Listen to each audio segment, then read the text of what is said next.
Selamat pagi, Bu Lisa. Kami dari kelompok 2 akan mempresentasikan hasil kerja kelompok kami mengenai analisis perencanaan pemasaran untuk produk pada PT Aten Company. Next.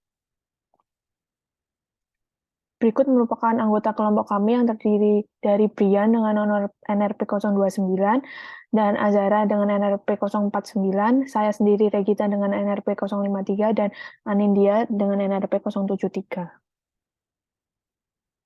Berikut merupakan outline dari presentasi ini, dimulai dari bab pendahuluan dan diakhiri dengan kesimpulan dan saran.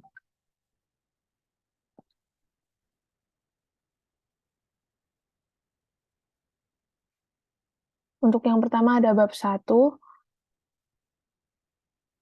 di mana latar belakangnya adalah PT Aten Teknologi Indonesia merupakan perusahaan yang tergolong baru dan membuka cabang di Indonesia, dan karena itu terdapat pemasaran yang belum efektif sehingga perlu kita teliti lagi tentang strategi pemasaran yang dilakukan Aten.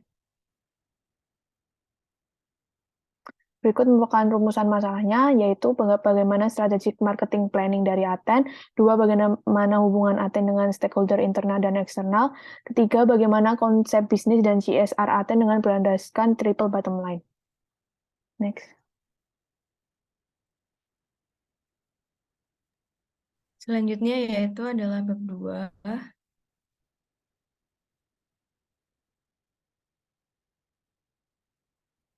Landasan teori yang kami gunakan itu ada 10 kurang lebihnya seperti pada layar berikut ini.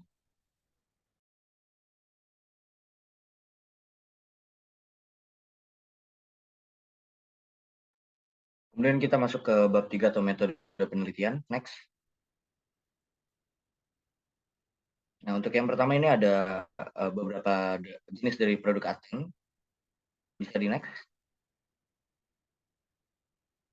Kemudian ini ada diagram alur penelitian dari kami, mulai dari identifikasi masalah sampai dengan penilaian kinerja oleh mitra dan dosen. Next.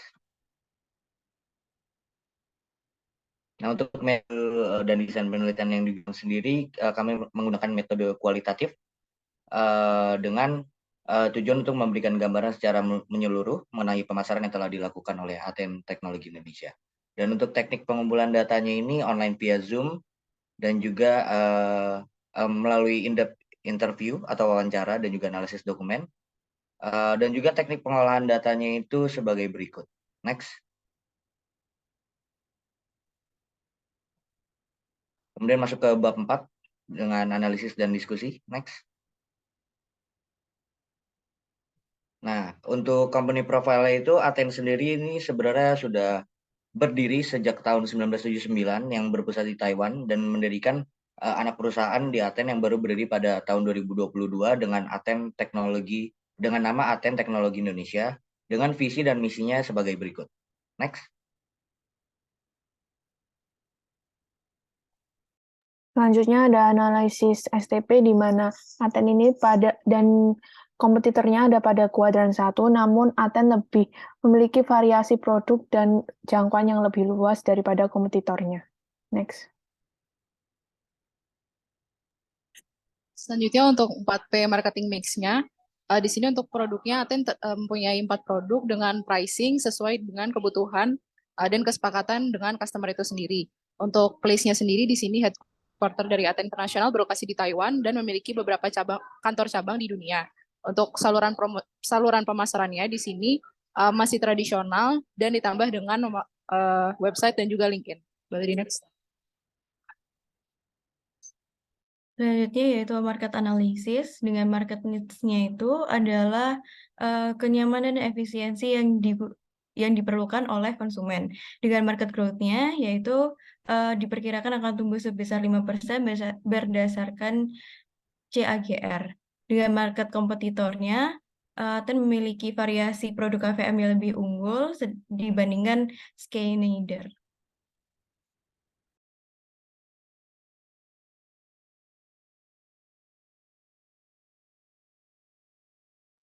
Berikut merupakan beberapa potensial klien yang dapat dihubungi Aten untuk menjadi target pasarnya. Next.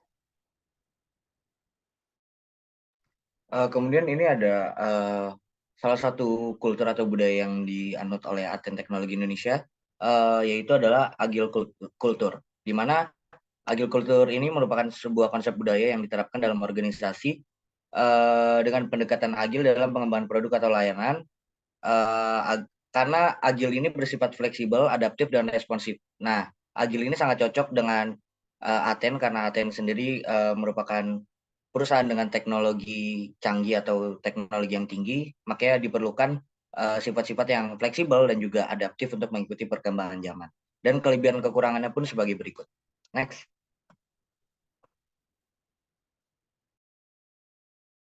Selanjutnya yaitu adalah orientasi pasar dan interaksi lintas mitra, produk mitra di dalam divisi R&D dan pemasaran. Dengan orientasi pasarnya yang dapat dilakukan pengembangan oleh Aten, yaitu membentuk tim lokal marketing dan mensurvei kebutuhan dan kepuasan pelanggan. Untuk penerapan cross-functional di antara divisi marketing dan R&D, ini itu bertujuan untuk mentransfer informasi, sehingga Aten itu dapat mengembangkan dan berinovasi sesuai dengan perkembangan teknologi dan kebutuhan pelanggannya.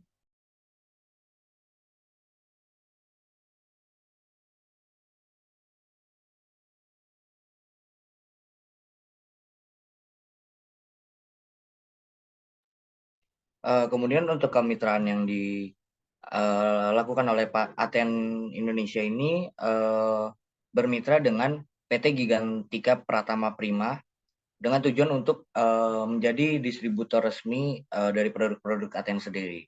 Dan kemudian untuk outsourcing-nya sendiri, Aten juga belum melakukan outsourcing atau melakukan perekrutan pihak ketiga karena hal tersebut dihindari Aten untuk menjaga internal bisnis yang kuat tanpa adanya hambatan atau risiko dari luar. Next.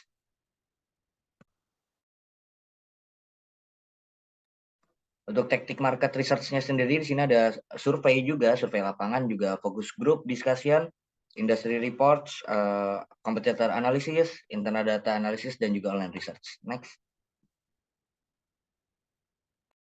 Selanjutnya ada marketing communication tools, di mana media promosi yang telah dilakukan Aten melalui situs web dan direct marketing ke target B2B. Nah, untuk solusi pemaksimalannya ada Aten perlu merekrut pekerja di bidang marketing untuk mengelola terkait manajemen pemasaran. Nah, yang kedua, Aten juga perlu mendesain marketing planning.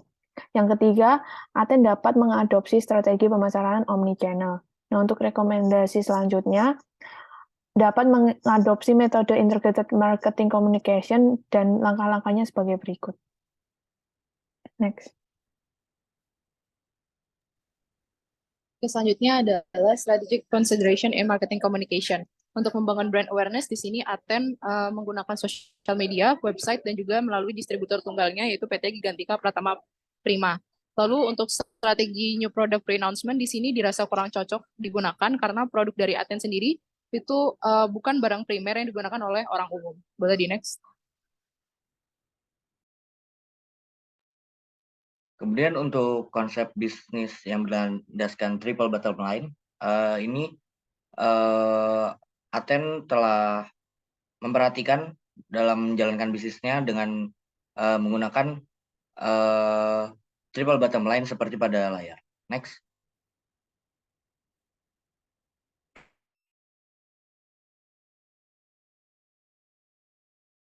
Selanjutnya itu adalah aspek CSR yang diimplementasikan oleh PT Aten. Dari segi ekonomi, perusahaan telah mengimplementasikan dari poin SDGs ke-4 tentang edukasi, ke-5 tentang gender equality, dan ke-16 tentang peace, justice, and strong institution. Untuk dari segi aspek sosial, yaitu bagian internal perusahaan telah mengimplementasikan 3 poin SDGs, yaitu adalah poin ke-8 tentang direct economic growth, ke poin ke-3 tentang good health and well-being, dan poin ke-4 tentang quality education. Selanjutnya, untuk aspek sosial, ini bagi eksternal perusahaan atau masyarakat, yaitu ada 3 poin juga. Yang pertama adalah poin ke-4, yaitu quality education, poin kedua zero hunger, dan ketiga good health and well-being. Dan berikut ini adalah contoh kegiatan-kegiatan yang dilakukan oleh PT Aten. Dan untuk aspek lingkungan itu terdapat 3 poin SDGs juga. Yang pertama poin 12 tentang responsible consumption, ke poin 13 climate action, dan poin 15 life online. Selanjutnya berikut merupakan beberapa rekomendasi untuk strategi CSR Aten ke depannya. Yang pertama meminimalisir emisi karbon, yang kedua membuat program Aten Goes to School, dan yang ketiga membuat sistem manajemen SDM. Boleh di next. Selanjutnya merupakan desired outcome from CSR yang telah dibuat atau yang direkomendasikan, di mana ini dibagi menjadi dua, yaitu business goals dan social environmental goals. Buat business goals sendiri ada membuat sistem manajemen SDM dan membuat program Aten Goes to School. Untuk bagian social environmental bisa termasuk dalam meminimalisir emisi karbon dan juga membuat program Aten Goes to School. Next.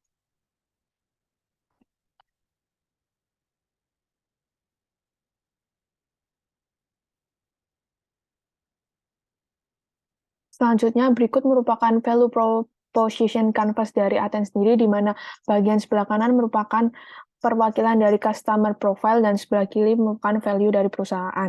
Nah, customer jobs ini dijawab oleh product and service, sedangkan pains dijawab dengan pain relievers, dan gains dijawab oleh gain creators. Next.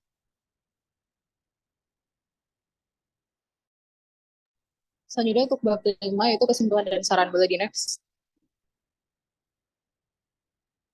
Oke, untuk kesimpulannya di sini berdasarkan analisis yang telah kita lakukan, Aten Indonesia ini telah memiliki STP, marketing mix, dan kultur perusahaan yang jelas, juga memiliki konsep bisnis berdasarkan triple bottom line yang baik. Boleh di next.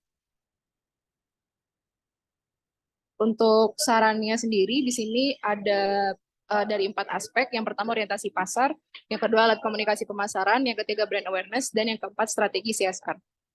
Boleh di next. Oke, sekian presentasi dari kelompok kami. Kurang lebihnya mohon maaf. Terima kasih.